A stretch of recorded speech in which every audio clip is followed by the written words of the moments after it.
Pemerintah Provinsi DKI Jakarta memperbolehkan sejumlah tempat rekreasi dibuka kembali pada masa PSBB transisi. Salah satunya adalah Taman Marga Satwa Ragunan, Jakarta Selatan yang akan kembali beroperasi pada 20 Juni mendatang. Berbagai persiapan dilakukan oleh pengelola jelang pembukaan.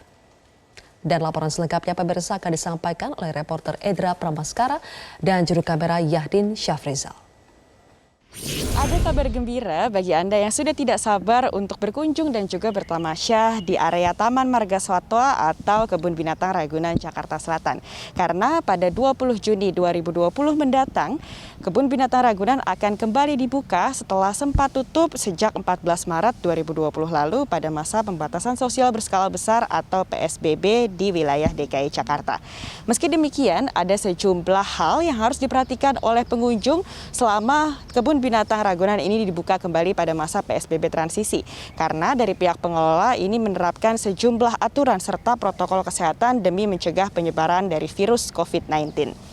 Untuk jam operasional dari Kebun Binatang Ragunan sendiri akan dibatasi, yakni dibuka pada pukul 8 hingga pukul 13 waktu Indonesia Barat setiap harinya dan akan beroperasi mulai dari hari Selasa hingga dengan hari Minggu. Selain itu juga akan dilakukan pembatasan untuk area masuk, yakni hanya dibuka di pintu barat dan juga di pintu utara.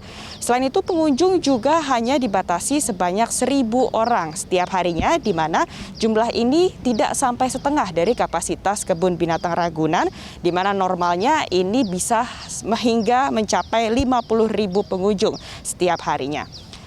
Dari pengelola juga sudah menyiapkan sejumlah fasilitas kesehatan untuk menjaga kebersihan dari para pengunjung, seperti misalnya menyiapkan tempat pencucian tangan, kemudian karpet disinfektan bagi para pengunjung yang datang, dan di mana ini harus terlebih dahulu dilakukan pengecekan suhu tubuh yang sudah disiapkan oleh pihak pengelola. Baru setelah itu melakukan registrasi, karena memang untuk kunjungan selama masa PSBB transisi ini terlebih dahulu dari para pengunjung ini harus menyiapkan tiket secara online yang dapat diperoleh melalui media sosial Instagram dari Kebun Binatang Ragunan. Baru ketika tiba di Kebun Binatang akan dilanjutkan dengan registrasi dan juga pembayaran untuk kemudian dapat masuk ke dalam area Kebun Binatang. Dan selain itu juga di dalam area Kebun Binatang sendiri ada sejumlah fasilitas yang sudah disiapkan, seperti misalnya tempat pencucian tangan ini ada sebanyak 18 titik yang tersebar di seluruh area Kebun Binatang. Kemudian ada juga baliho serta banner-banner yang menunjukkan informasi atau edukasi terkait dengan protokol kesehatan yang harus diterapkan oleh pengunjung selama berada di dalam area Kebun Binatang.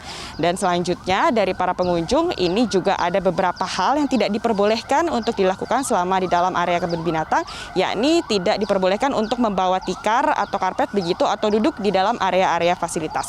Selain itu juga ada pembatasan seperti untuk pengunjung berusia di atas 60 tahun atau lansia begitu, dan juga anak-anak di bawah 9 tahun ini tidak diperbolehkan untuk masuk, dan juga untuk orang sakit ini tidak diperbolehkan untuk masuk ke dalam area Kebun Binatang demi mencegah penyebaran dari virus COVID-19. Dari Jakarta, Edra Pramaskara, Yahdin Syafrizal, Metro TV.